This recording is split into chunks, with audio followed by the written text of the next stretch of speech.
Birdbrain, and today we are talking about anime. So people that know me personally know that I'm not the biggest anime fan in general.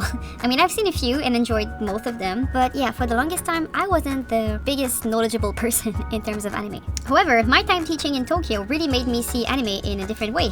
And so far, I've really enjoyed trying to translate the process of how anime is made, like from paper to so many different software, and to try and make it as much as I could inside Harmony. And so far, it's been going quite well. So, anime. Aside from the distinctive humor, gorgeous background, and very detailed character, and of course, the typical eye shape, one thing that is unmistakably anime style is the integrated or self-drawn shadows. So usually in Eastern animation, the pipeline is like rough, tie down, clean up, color, and then there's somebody else that goes and like creates shadows. But in anime, instead of having shadows that are drawn after in that you put a blending node on them, which is what we see usually in Eastern animation, and in Western animation, the shadow is going to be a color on itself, which is really great because then you will have control over that color. So instead of having all the same color but like watered down in a blending node, you can just choose exactly what you want that color to be shadowed with. So maybe have it like more red, more blue. You choose what you want for each color. That's great, but that is also a bit time consuming sometimes. So today I will show you one of my techniques to kind of replicate that look, but on a budget. And of course, I'm gonna use Lackadaisy's assets because that's what my whole life is all about since the past few months. Instead of just coloring all your zones and then having a shadow put on top of it, in Japanese animation, what you receive usually is something that looks like this.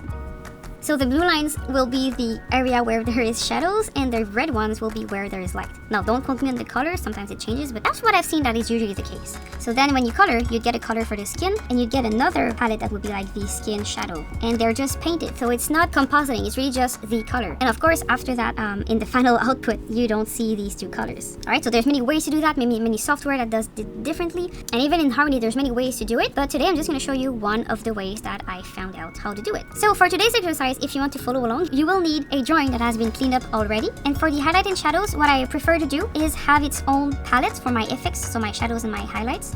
This is because if you have 8 characters in your scene, instead of having the highlight and shadow colors inside their own palettes, these lines, I put them on their own palette so that they can be shared across the 8 different characters. So then after, when I do the compositing trick, everything is easier because you don't have to redo it for the 8 characters. So do one palette just for your highlight and shadows lines, and for the rest, nothing is different. You really just need to have your colors and stuff. So let me just color that very quickly.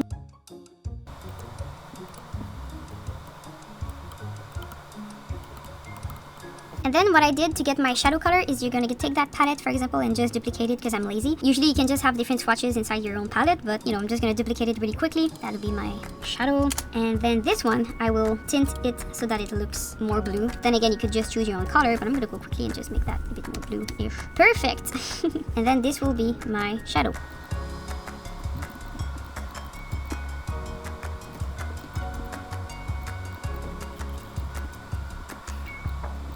And then for my highlights, I'm gonna do the same. And for this one, I'm gonna make them lighter. I'm gonna go here, tint, make that whole set of color lighter. Maybe mix it with like a yellow, whatever. Perfect. And I'll just go and paint my color. It might seem time consuming. That's how it's made and it's working. So when you're used to it, it's actually faster. I'm just not used to it. And it allows you to get very, very detailed shadows. Once you get used to it, it's pretty cool. And then once this is done, of course the red and blue lines are a bit annoying. But one thing you can do is just go to your FX here and turn the alpha down. But the thing is that you need to do that every time you want to render, and if you forget it, then you'll have these stupid lines in your render. So that's not my favorite option. It's something I do quickly just to test things out, but it's not something I would recommend for a show. What I recommend is to have these on a color variety. So let's dive in our node view. So usually when I do compositing, I like to isolate my line art and my color art. It's just something I'm used to, but you don't have to, so we'll just get rid of it. And what you want to do is just get a color variety node, dun dun dun, and just connect it under your drawing. And trust me, it's not hard. You just click on your properties, and I know that window is a bit intimidating, but all you need to do is find your palette. And by the way, if the palette has a strike, you just need to save, and the strike will go away after that.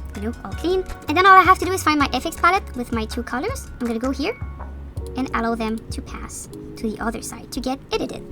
And then, what do we want? I want these colors to disappear when I'm in render. So I'm gonna click here on the little triangle, go to color not visible, and yeah, they're not visible. And if you ever want to see them, you just press D to deactivate and A to activate it. If you're always using the same palette when you import, you could just have that node into your library and just bring it in anytime you need that in your production. It's going to work on every one of your characters because they all have the same FX palette. if you have many characters connected to the same composite, so let's say I have multiple IVs, they could all be connected to this composite, and then this node could do the job for all of them. So you don't need to like duplicate this 500 times. It is going to work. So with that, have a nice day and stay creative. Moshi.